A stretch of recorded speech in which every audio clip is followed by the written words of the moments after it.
दोस्तों नमस्कार। आशा है आप सभी अच्छे होंगे। आज हम बात करेंगे एक नए विषय के बारे में।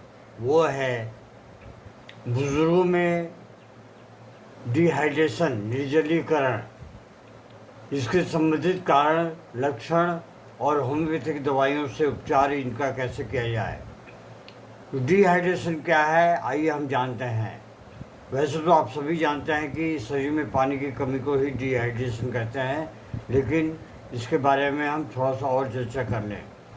डिहाइड्रेशन तब होता है जब शरीर में आवश्यक मात्रा में पानी या इलेक्ट्रोलाइट्स की भारी मात्रा में कमी हो जाती है। बुजुर्गों में इसका खतरा जो है बहुत ज़्यादा बढ़ जाता है, क्योंकि उम्र बढ़ने के साथ शरीर की प्यास महसूस करने की क्षमता कम हो जाती है, घट जाती है। कारण क्या है, इसके बारे में हम जानते हैं। कम पानी पीना, प्यास की कमी, याददाश्त जो है कमज़ोर हो जाती है, तो पानी पीना ही भूल जाते हैं, जिसके कारण शरीर में पानी की जो है कम जाती है। मूत्रवर्धक दवाइयाँ,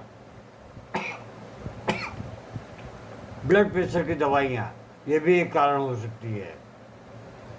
दस्त या उल्टी का होना, पानी और इलेक्ट्रोलाइट्स की अधिक हानि,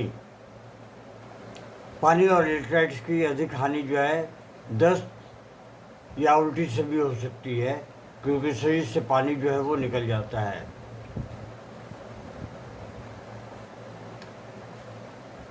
शरीर की गर्मी और पसीने से पानी की हानि,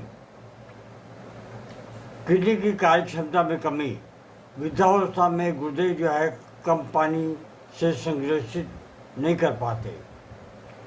इसकी वजह से बहुत सारी दिक्कतें जो है पैदा हो जाती हैं। चलने फिरने में दिक्कत हो जाती है, किसी की सहायता की जरूरत पड़ती है। लक्षण क्या है, इसके बारे में हम जानते हैं। मुंह का सूखना और प्यास का लगना, भ्रम या चक्कर जैसी स्थिति पैदा हो जाती है। गाढ़ा पेशाब या पेशाब की क्षमता जो है कम हो जाती है। ध्यान केंद्रित करने में कठिनाई होती है। त्वचा शुष्क और ढीला पड़ जाता है। अत्यधिक नींद या सुस्ती आती है। चिड़चिड़ापन या मानसिक भ्रम जो है हो जाती है। दर्द और मांसपेशियों में ऐंठन सी महसूस होने लगती है। इन सब कारणों से, यानी कि पानी हमारी बहुत बड़ी एक शक्ति है। आइए हम देखते हैं कि इसमें होम्योपैथिक दवाइयाँ क्या हैं। हम होम्योपैथिक दवाइयों का नाम और उनके लक्षण के बारे में हम चर्चा करेंगे। चाइना ऑफिशियलिस। चाइना ऑफिशियलिस एक ऐसी दवा है जो शरीर से अधिक पानी, फ्लूइड के नुकसान को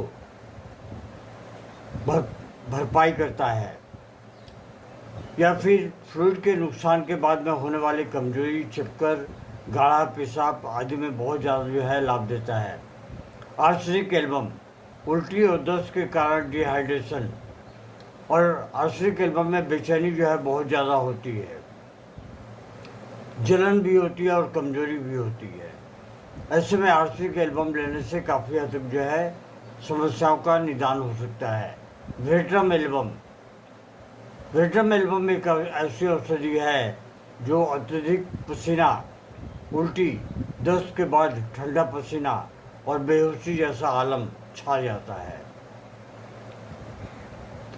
कार्बोवेज, अत्यधिक कमजोरी, शरीर का नीला पड़ जाना, ऑक्सीजन की कमी जैसी स्थिति जो है पैदा हो जाए तो वेट्रम एल्बम औषधि देनी चाहिए, जो कि बहुत ही कारगर दवा है और बहुत ही बेहतरीन ढंग से काम करती है। फॉस्फोरिक एसिड या एसिड फॉस, मानसिक और शारीरिक थकावट के साथ पानी की कमी, सुस्ती और कमजोरी जो है इसमें बहुत ज़्यादा आ जाती है। जेलसीमियम, डिहाइड्रेशन के साथ में कमजोरी, चक्कर, पलकों का भारीपन होना, ये एक बहुत बड़ी समस्या हो जाती है। ऐसे में अगर जलसीमा औषधि दी जाए तो बहुत ही लाभ मिलता है। इनके शक्ति के बारे में यानी कि पोटेंशियल के बारे में हम आपसे बाद में चर्चा करते हैं। अगली जो दुआ है वो है ब्रायनिया एल्बा। ब्रायनिया एल्बम में सूखा मुंह, अत्यधिक प्यास, बड़े घूंट में पानी की इच्छा और थोड़ी बहुत जो है चिड़चिड़ापन भी जो है इसमें शामिल होता है।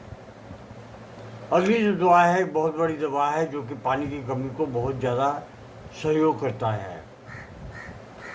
नेट्रम्यूर, नमक की कमी के कारण कमजोरी, चक्कर और सर का घूमना नेट्रम्यूर का खासा लक्षण है।